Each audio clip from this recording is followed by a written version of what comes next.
Hi, I'm Selina, and I'm not famous. I was born into a really broken home.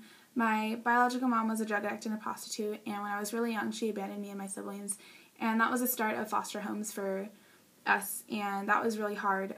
There was a time where I lived with this one family for a couple of years, and I was pretty sure I was going to get adopted by them because I'd been living with them for over a year. That was the longest I'd ever lived with a family before, and something happened between my foster father at the time and my two older sisters that caused us to be removed from the home. And that really, just hearing about that and learning what actually happened, really just shattered my faith in that I would actually find a home and be happy.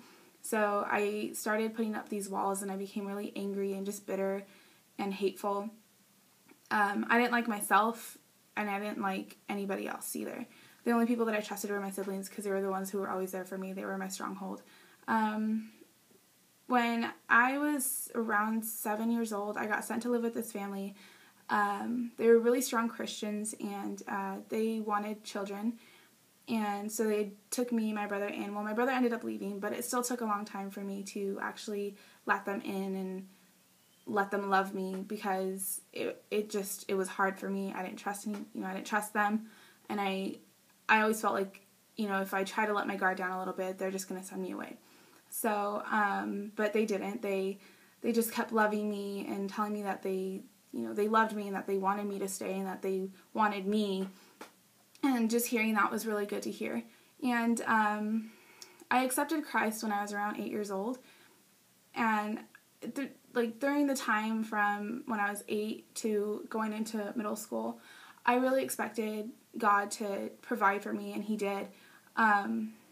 But I wasn't really a strong Christian. But when I got into middle school, it kind of got to the point where I didn't talk to God much. I didn't want people to know that I was a Christian because I was ashamed, and I was ashamed of being adopted and just my past. And I would lie and tell people that, the reason I don't look like my parents is because I look like my grandpa, who is dark-skinned. And it was just really hard for me to be myself, and I didn't know who I was. I didn't go to the Lord because I felt dirty and tainted, and I didn't want to present myself to Him like that. But when I got into high school, my freshman year was really hard. I started hanging around with a really bad group, and I started dating guy after guy because I was looking for that acceptance and trying to fill that void that I had inside me that I couldn't fill with no matter what I did.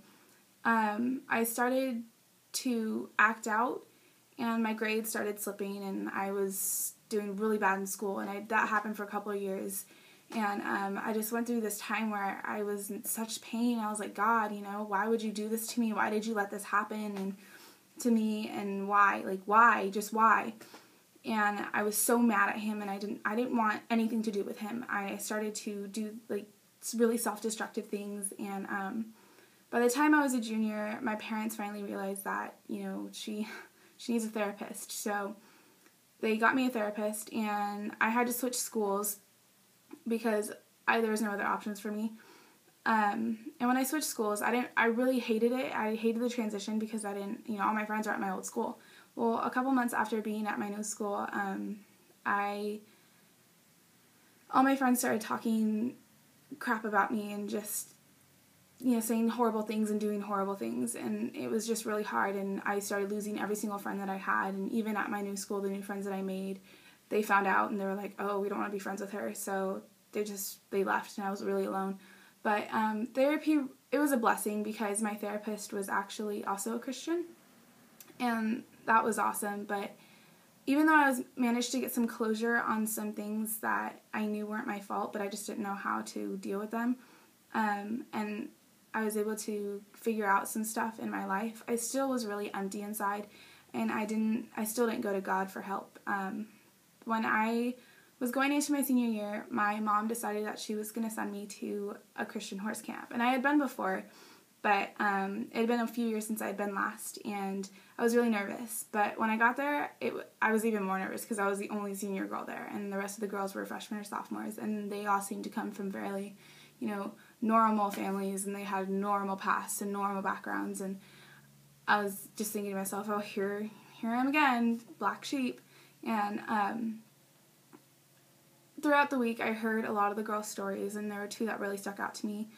And one of the girls, Talia, she privately shared her story with me, and that it was heartbreaking, and it helped me kind of realize that no matter what you've gone through and no matter what you've done, God is always going to love you, and He's never going to let you go. And she really helped me figure that out, And to myself, I was thinking, this is ridiculous. It should be the other way around. I should be the one helping her. I'm older, but my counselors and just all the counselors that were there were just really helpful, and they inspired me to actually open up and share my testimony with them. And it was really hard because I don't like to open up about this. So I get back from camp, and it was really great for the first couple months, and then I found myself kind of slipping again, just back into my old ways. But I knew God was there, and I was going to Him a lot more than I had before, but it was just kind of not as strong as it was when I first came back from camp. A few weeks before Fast Break 2013, up at Big Bear, I really got into the Bible. I was like, okay, I really need to make some changes in my life, and I'm sick of being this way, and I want to be the way God wants me to be.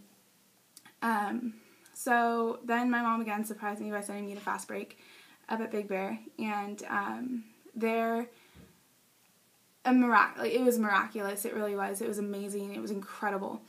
It was Sunday, and we were having the chapel quiet time, and there were stations, and one of the stations was giving your burdens up to God. And my biggest burden was holding a grudge against my biological mom for leaving us. I felt really belittled that she didn't want me, and for the longest time I always thought, if she didn't want me, my own mother didn't want me, then what makes me think that God's going to want me? What makes me think that any guy's going to want me, that any of my friends actually want me? And that was my biggest burden. So I walked over to the station, and I read the little pamphlet, and I picked up that bag of rocks, and I walked outside, and I just fell apart. I started crying, and I was crying out to God, like I was pouring my heart out. I was like, God, I want to let you have this, but I don't know how to do it. And I didn't know what to do. I was just sitting out there, and I was lost. And Jake Smith came out, and he started talking to me and just telling me that, it's so liberating to let God have your worries, and that's what He wants you to do. It's okay to, just because you give up that burden doesn't mean that you're going to forget about it. And you don't necessarily need to forget about it. You just need to let God take control. You need to stop and say, okay, I'm going to trust you enough to take this heartbreak, this hurt from me. And that was really, really helpful to hear. And right there, I decided that I can't hang on to this burden anymore. I have no right to. So I gave it to God, and I just felt so free. And that day was just absolutely incredible for me. So, and the next day I started talking to Julie Boyd. She's 3 Union's mom.